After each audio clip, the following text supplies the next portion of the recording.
xafladan oo si heer sare ah loo soo agaasimay isla markaana ay soo qaban qaabisay ururka dhalinyarada Canada ayaa lagu soo bandhigay buug ay ka turjumayso 15 qof oo dhalinyaro ah kuwaas oo iyagu bartay xirfado kala duwan waxaana ay wax ku barteen wadanka Finland. Buugani waxa soo qoray oo soo diyaariyay ururka dhalinyarada Canada waxaana ka soo qayb galay hay'adaha dawladda, ururo iyo waliba bulshada qaybaheeda kala duwan ee Soomaalida Finland. Agaasimaha guud ee ururka dhalinyarada Canada Cabduqaadir Nuur Ahmed Hadafu ayaa inoo soo koobaya warbixintaasi oo dhameystiran iyo sidoo kale xirfadlayaasha iyagu lagu soo bandhigay buuggaasi oo ka mahad celinaya dadaalka ay muujisay ururka dhalinyarada Canada. Warbixintaasi oo dhameystiran waxay u dhacaysaa sida tan.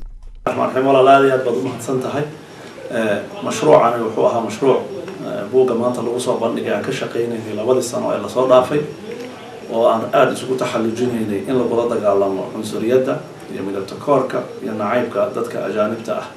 loo hayo gaar ahaan Soomaalida ku nool wadankan Finland.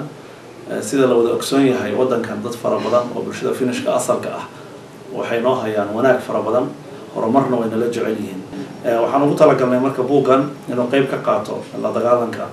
cunsuriyadaas iyo midabta koorkaas isla markaana loo muujiyo bulshada wadankan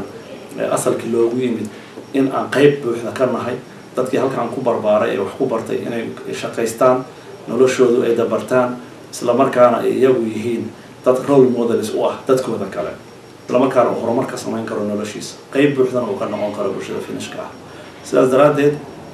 dadka kale ee Finishka ahna dhinaca kale iyagana waxaan u sheegaynay inayna inagu ahayn dad losers aynu nahay dadkii soo guuray halkan markay yimaadeen qayb rasmi ah ka noqday dad wax barto fara badan aan leenahay dabcan uu kooban yahay ama way kooban tahay inta qofood aan wareysanay laakiin waxaan rabnay inaan tusaale uga soo qaadano oo nu sheegno in dadkeenu dad wax badan oo wax bartay inay leeyihiin dad horumar sameeyay inay leeyihiin meelo kala duwan ay ka shaqeeyaan. waxaa ku jira dhakhtar baa ku jira kala wareystay waxaa ku jira dhalinyaro ka shaqeysa xafiisyada socialka baarlamaanka wadanka dad badan oo kala duwan baa ku jira oo dhinac kasta ah injineeraa ku jira marka way fara badan yihiin. Soomaalida runtii qayb weyn bay ka tahay bulshada marka laga fikiro dadka ajaanibta ah ee soo guura waana horumar lagu faani karo lana higsan karo marka loo eego ajaanibta kale. inagoo hadafkaas ka duulayna ayaan buuggan sameynay mashruuciisana aan xooga saarnay 2 sano ugu dambeysana aad ugu mashquulsanayn maantana sida aad arkayseen bandhig buugga lagu soo daahfuray ayaan sameynay oo dad fara badan ay ka soo qayb galeen wasaaradda kala duwan ay ka soo qayb galeen hay'adaha wadanka kala duwan ay ka soo qayb galeen bulsho kooban oo bulshada Finishka Soomaalida halkan deganana aan ku casuunay. alxamdulillah si wanaagsan buu mashruucina ugu dhamaanay meeshaas baan ku gabagabaynay. marka hore aad baad mahadsantihiin anigoo ah xildhibaan Faysal Yuusuf Cabdi waxaan aad ugu mahadnaqayaa ururka Kanafa oo isku keenay kuna fikiray inay soo diyaariyaan amba wax ka qoraan si bulshada Soomaaliyeed ee degan wadanka Finland dhalinyarteeda loo dhiirigeliyo. magacayga waxaa la dhahaa Nawal Abdiraxmaan Muuse waxaan ku noolahay wadanka Finland maanta waxaan ka soo qayb galnay xafladaan ee Canada qabatay waxaan ka mid ahay dadka ku jira 15 qof ee laga qoray xirfadooda lagu sheegayo waxaan bartay kalkaaliye waxaan ku takhasusay qaybta horumarinta caafimaadka. magacayga waxa la yiraahdaa Hussein Ismaaciil waxaan ka mid ahaa dhalinyartii buuggan laga qoray marka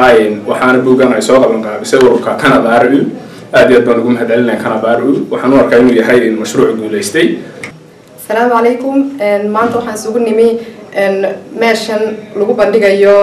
buugtan la soo daabacay Canada ururka la dhaho soo daabacay buuggan waxaa ku jira 15 qof oo dhalinyaro ah